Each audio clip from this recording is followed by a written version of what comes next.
Hello everyone, this is Archie Verma and this video is going to be the one shot of the chapter The Living Word. But before starting the video, मेरा Telegram channel आप join कर सकते हो जिसके अंदर मैं completely आपके सारे के सारे डाउट्स जो बायोलॉजी के रिगार्डिंग है वो कम्प्लीट में फ्री में सॉल्व करके दूंगी. So let's start with the video.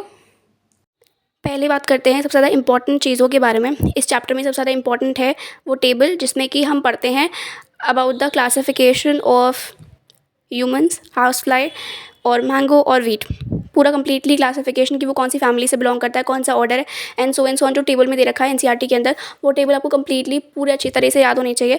Then दूसरी चीज़ जो आपका taxonomic categories showing hierarchical arrangement in ascending order, यानी कि species, genus, family, order, class, phylum और डिवीजन, किंगडम, ये कंप्लीट जो फ्लो है, जो हिरार्कियल फ्लो है, ये आपको अच्छे से याद होना चाहिए बिकॉज यहाँ से भी क्वेश्चन बन सकता है. तीसरी जो इंपॉर्टेंट चीज़ है वो है हमारे जो बायोलॉजिकल नेम्स हैं या फिर जो बायनोमियल नॉमेनक्लेचर है उसके जो रूल्स हैं वो आपको अच्छे से याद होने चाहिए कि रूल्स कौन कौन से हैं. अब चैप्टर शुरू करते हैं.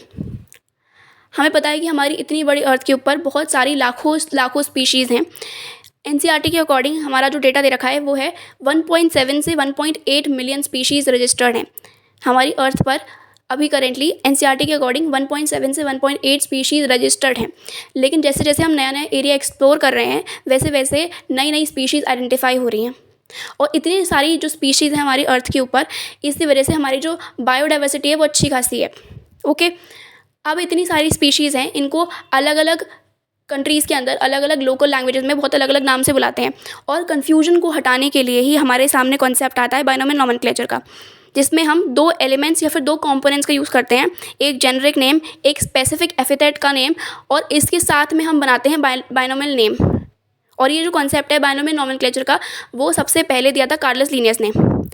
बायनोमियल नॉमेनक्लेचर में कुछ रूल्स होते हैं, लेकिन सबसे पहला रूल है कि एक नाम जो एक पर्टिकुलर स्पीशीज़ का रखा जाएगा वो वर्ल्ड वाइड यूज़ होगा. ठीक है, जैसे कि मैंजिफेरा इंडिका जो मैंगो का नेम है, ये साइंटिफिक नेम है. अगर कभी भी आप बोलोगे मैंजिफेरा इंडिका, वो सारी कंट्रीज़ के अंदर यूनिवर्सली सेम चीज़ को रेफ़र करेगा. ओके, तो कन्फ्यूजन नहीं हो सकती है. इस कन्फ्यूजन को हटाने के लिए ही बायनोमियल नॉमेनक्लेचर का कॉन्सेप्ट आया था. ओके, पहली चीज़ कि जो भी बायनोमियल नॉमेनक्लेचर होगा उसमें जो भी बायनोमियल नेम होगा उसके अंदर दो कंपोनेंट्स होंगे, जेनरिक नेम और स्पेसिफिक एपिथेट. जेनरिक नेम यानी कि जीनस का नाम और स्पेसिफिक एपिथेट नेम यानी कि वो स्पीशीज़ को डिनोट करेगा. पहला रूल. देन सेकंड रूल ये कहता है कि ये जो भी नेम्स होंगे ये लेटिन ओरिजिन के होंगे. और अगर आप इसको लिख रहे हो तो आप इसको इटैलिक्स में लिखोगे या फिर आप इसकी लेटिन ओरिजिन को दिखाने के लिए इसके अंदर नीचे अंडरलाइन कर सकते हो. कहने का मतलब क्या, अगर प्रिंटेड फॉर्मेट में है तो आप इसको इटैलिक्स में प्रिंट करोगे, लेकिन अगर आप लिख रहे हो तो उसको आप सेपरेटली यानी कि जेनरिक नेम को अलग और स्पेसिफिक एपिथेट की नेम को अलग यानी कि स्पीशीज़ के नेम को अलग तरीके से अंडरलाइन करोगे, मतलब सेपरेटली अंडरलाइन होना चाहिए. ओके, देन तीसरी चीज़ जो आती है ये आती है कि जब अभी आप इसका नेम लिखोगे या फिर आप प्रिंटेड फॉर्मेट में लिखोगे या जैसे भी करोगे, तो जो जेनरिक नेम होगा उसका जो फर्स्ट अल्फ़ाबेट होगा वो कैपिटल में होना चाहिए और जो स्पेसिफिक एपिथेट होगा उसका जो फर्स्ट अल्फ़ाबेट होना चाहिए वो स्मॉल में होना चाहिए. तीनों रूल्स मैं वापस बता देती हूँ, इवन 4 रूल्स. पहला रूल कहता है कि दो कॉम्पोनेंट से बनेगा बायनोमियल नॉमेनक्लेचर का जो बायनोमियल नेम होगा वो, पहला जेनरिक नेम, दूसरा specific epithet. Then second rule कि जो ये दोनों पूरा कंप्लीट नाम बन रहा होगा वो लेटिनाइज्ड ओरिजिन का होगा. ओके, वो कहीं से भी ओरिजिनेट हो रहा हो लेकिन वो लेटिनाइज्ड ओरिजिन का ही होना चाहिए, मतलब वो कम्प्लीटली जो ऑर्गेनिज्म है वो कहीं का भी हो लेकिन उसका जो नेम रखा जाएगा वो लेटिनाइज्ड ओरिजिन का होगा. और वो क्यों होगा, बिकॉज लेटिन एक डेड लैंग्वेज है, उसको चेंज नहीं कर सकते. तीसरा जो रूल है वो ये है कि लेटिन ओरिजिन को दिखाने के लिए जब भी आप प्रिंट करोगे तो आप उसको इटैलिक्स में प्रिंट करोगे, लेकिन आप उसके जब लिख रहे हो तब आप उसको अंडरलाइन फॉर्मेट में लिखोगे, मतलब लिखने के बाद उसका जेनरिक नेम को अंडरलाइन करोगे, देन स्पेसिफिक एपिथेट के नेम को अंडरलाइन करोगे. देन चौथा रूल आता है कि जीनस का नेम को जब उसका जो फर्स्ट अल्फ़ाबेट होगा उसको आपको कैपिटल में लिखना है और जो स्पेसिफिक एपिथेट होगा उसका जो फर्स्ट अल्फ़ाबेट है उसको स्मॉल में लिखना है. तो इस तरीके से ये सारे के सारे रूल्स थे और ये बहुत इंपॉर्टेंट है, सारे के सारे रूल्स याद कर लेना. उसके बाद आता है कि आज के टाइम पे ICBN और ICZN ये दो ऐसी बॉडीज़ हैं जो कि ये जो बायनोमियल नॉमेनक्लेचर है उसके लिए रूल सेट कर रही हैं. ओके, और ICBN की फुल फॉर्म होती है international code for botanical nomenclature और ICZN की है international code for zoological nomenclature. Okay, उसके बाद में ये जो पूरा कंप्लीटली टेक्सोनॉमी है, टेक्सोनॉमी पहली बात तो एक ब्रांच होती है जिसके अंदर हम जो एक क्लासिफिकेशन का प्रोसेस है वो कर रहे होते हैं. इसके अंदर कुछ फर्दर स्टेप्स होते हैं. देखो, टेक्सोनॉमी का मतलब क्या है, टेक्सोनॉमी का जो ये टर्म है पूरा, वो कम्प्लीटली उसका मतलब यही होता है arrangement according to the law. ठीक है, लॉज के अकॉर्डिंग या रूल्स के अकॉर्डिंग हमें अरेंजमेंट करना है, क्लासिफिकेशन बैठाना है। अब क्लासिफिकेशन के लिए हम क्या कर रहे होते हैं, हमारे पास कुछ 4 स्टेप्स होते हैं या फिर 4 रूल्स को हम विद इन फॉलो कर रहे होते हैं टेक्सोनॉमी के अंदर ही, जिसका नाम होता है, पहले बात तो कैरेक्टराइजेशन, देन दूसरा identification, classification and then nomenclature. Characterization के अंदर जो भी पर्टिकुलर ऑर्गेनिज्म है उसके हम जो कैरेक्टर्स हैं वो लिखेंगे, देन सेकेंड उसको आइडेंटिफाई करेंगे। ठीक है, उसके बाद उसको क्लासिफिकेशन करेंगे। क्लासिफिकेशन करने का मतलब पहले उसको स्पीशीज़ नोट करेंगे, इस तरीके से हम उसे करते चले जाएंगे एंड कंप्लीटली किंगडम तक पहुंचा लेंगे। उसके बाद में उसका नॉमेनक्लेचर करेंगे कि एक्जैक्टली उसका नाम क्या आता है। इस तरीके से ये टेक्सोनॉमी के अंदर आता है। मतलब कोई भी ऑर्गेनिज्म है, जैसे कि हमारे पास मैंगो है, ह्यूमंस हैं, कोई भी ऑर्गेनिज्म है, जितने भी ऑर्गेनिज्म हम क्लासीफाई करना चाहते हैं टेक्सोनॉमी के अंदर, उसको क्लासिफिकेशन करना चाहते हैं, तो हमारे पास 4 मेजर स्टेप्स होते हैं, characterization, identification, classification and nomenclature. Characterization के अंदर हम उसकी जो भी कैरेक्टर्स हैं वो लिखेंगे। सेकेंड, आइडेंटिफिकेशन के अंदर हम उसके जो भी कैरेक्टर्स हमने लिखे हैं उसको हम पर्टिकुलर जो पहले से वेल नोन ऑर्गेनिज्म है उसके साथ मैच करके देखेंगे कि कौन से ऑर्गेनिज्म के नियर बाय है काफ़ी। देन तीसरा आता है, उसका क्लासिफिकेशन करेंगे, उसको उसी तरीके के किंगडम के अंदर ऐसे मिस मैच मतलब लाइक मैच वैच करके चेक करेंगे, और उसके बाद में लास्ट में हम नॉमेनक्लेचर करेंगे। उसका जो नेमिंग है वो करेंगे, बायो में नॉमेनक्लेचर के जो रूल्स हैं उनको देखते हुए। ओके, अब उसी के साथ साथ में यहाँ पे क्या होता है, हम यहाँ पे कुछ मेजर रूल्स फॉलो कर रहे होते हैं क्लासिफिकेशन के दौरान, या फिर चीज़ें हम जो भी मैंने बोला ना कैरेक्टर्स देखते हैं, तो कौन कौन से कैरेक्टर्स देख रहे होते हैं।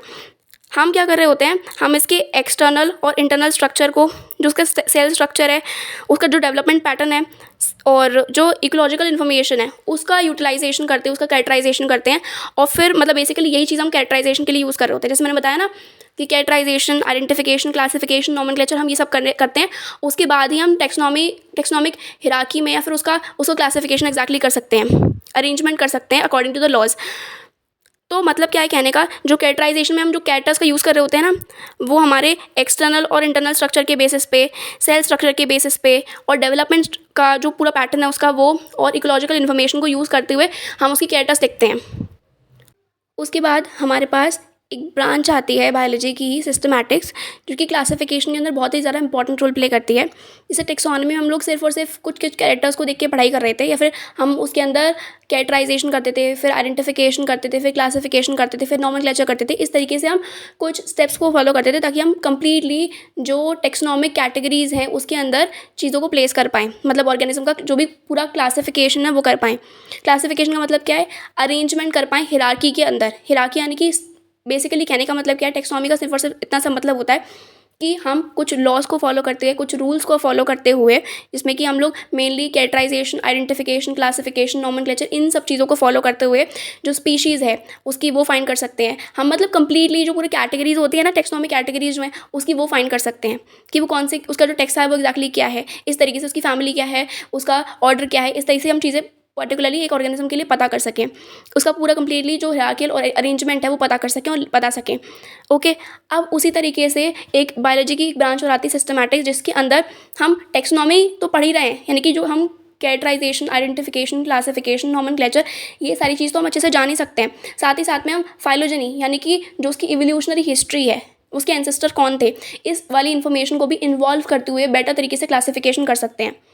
ठीक है, यानी कि हम उसके कैरेक्टर्स देखने वाले हैं, हम उसके जो, जैसे मैंने बताया था, completely external morphology, internal structure, cell का स्ट्रक्चर, डेवलपमेंट प्रोसेस, या फिर किस तरीके से डेवलपमेंट उसका हो रहा है, इकोलॉजिकल इन्फॉर्मेशन, ये सारी चीज़ें जो हम लोग मॉडर्न टेक्सोनॉमिक स्टडीज़ के अंदर पढ़ रहे होते हैं ना, जो आज के टाइम पे हम ये मॉडर्न टेक्सोनॉमिक स्टडीज़ के अंदर पढ़ रहे हैं सारी चीज़ें, उसके साथ साथ में हमने फाइलोजेनी, जो एंसेस्ट्रल हिस्ट्री है, उसको भी इन्वॉल्व करके एक नई ब्रांच बनाई जिसका नाम है सिस्टमैटिक्स। और ये बेटर है, ये टेक्सोनॉमी के हिसाब से बेटर है, बिकॉज हम इसमें इवोल्यूशनरी हिस्ट्री को भी अटैच कर रहे हैं और इस वजह से ज़्यादा ये अप्रोप्रिएट हो रही है, ज़्यादा ये करेक्ट हो रही है। ओके, अब ये जो ब्रांच है सिस्टमैटिक्स की, या फिर जो ये टर्म सिस्टमैटिक्स आया है, ये एक लेटिन ओरिजिन से आया है, और ये एक बुक थी, सिस्टमा नेचरे, जो कि कार्लस लिनियस ने लिखी थी अगेन, और उसी से ये सिस्टमैटिक्स का जो टर्म है ये आया है। सिस्टमा नेचर नाम की बुक थी जो कि लिखी थी कार्लस लिनियस ने, और ये जो टर्म है सिस्टमैटिक्स, ये सिस्टमा नाम के एक वर्ड से आया है जो कि लेटिनाइज्ड ओरिजिन का है, और ये बेसिकली बुक से आया है जो कि बुक लिखी थी कार्लस लिनियस ने। Okay, complete.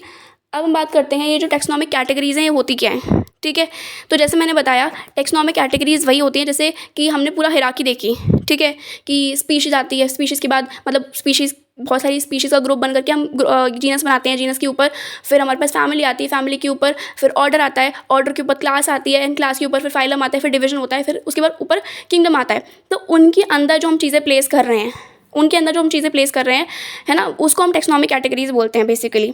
इसी को हम टेक्सोनॉमिक कैटेगरीज बोलते हैं। ये एक कंप्लीटली पूरा क्लासिफिकेशन है, ये एक सिंगल स्टेप का प्रोसेस नहीं है। इसमें बहुत सारी चीज़ें होती है, जैसे मैंने बताया था कि हम कैरेक्टराइजेशन करते हैं, आइडेंटिफिकेशन करते हैं, देन क्लासिफिकेशन करते हैं, देन नॉमेनक्लेचर करते हैं। और ये पूरा क्लासिफिकेशन एक सिंगल स्टेप का प्रोसेस नहीं है कि हम एक ऑर्गेनिज्म को देख करके कंप्लीटली उसका जो पूरा हिरार्की है वो अरेंज कर दें।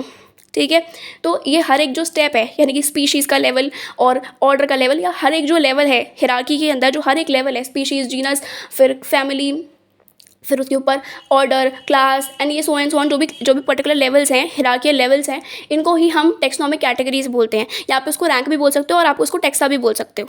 ओके, टेक्सोनॉमिक कैटेगरीज, रैंक और टेक्सा कुछ भी डिफरेंट चीज़ें नहीं है एनसीईआरटी के अकॉर्डिंग, वो सारी की सारी चीज़ें सेम हैं।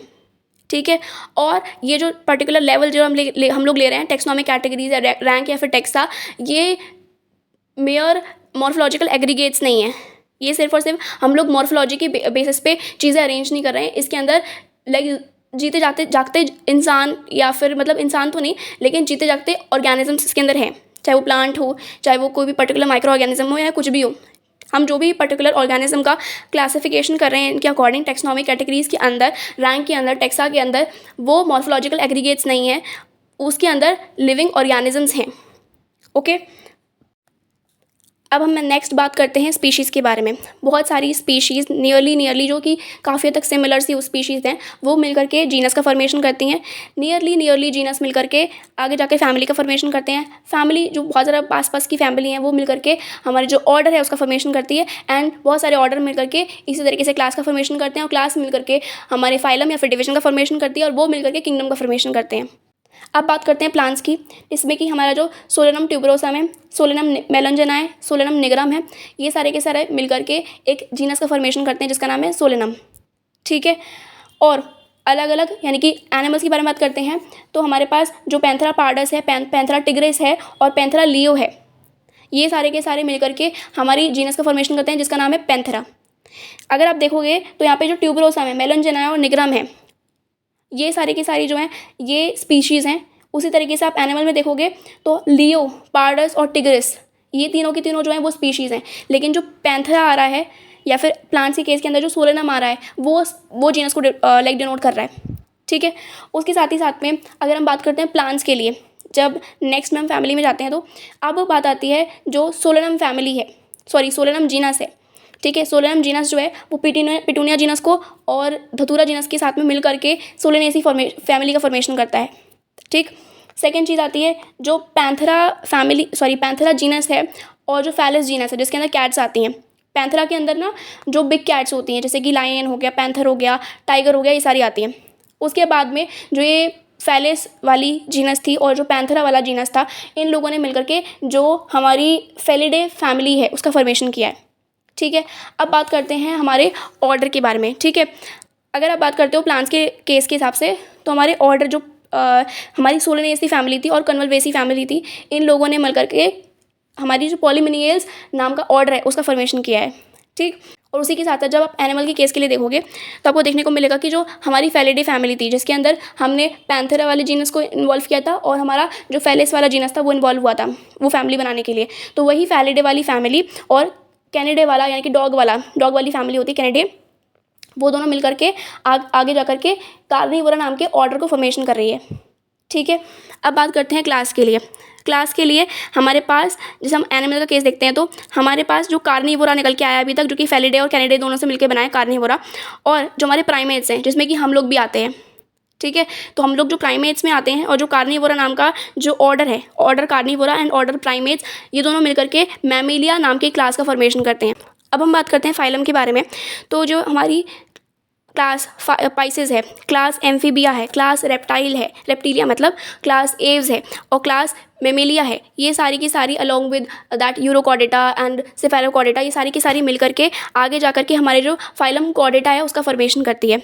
ओके, उसके बाद हम बात करते हैं किंगडम के बारे में, तो ये सारी जितने भी सारे हमारे पास फाइलम्स थे, अगर मैं जो हमारे एनिमल्स हैं उनके बारे में बात करूँ, तो हमारा पोरीफेरा, फिर टीनोफोरा, फिर देन सीलेंट्रेटा, उसके बाद में फिर हमारा जो प्लैटीहेल्मिन्थ्स है, एशकेल्मिन्थ्स, एनेलिडा, ऑर्थ्रोपोडा, मोलस्का, उसके बाद में हमारा अकानेडामेटा एंड हेमिकॉर्डेटा, फिर हमारा जो कम्प्लीटली कॉर्डेटा वाला फाइलम है, ये सारे के सारे मिलकर के जो हमारा किंगडम एनिमेलिया है उसका फॉर्मेशन करते हैं।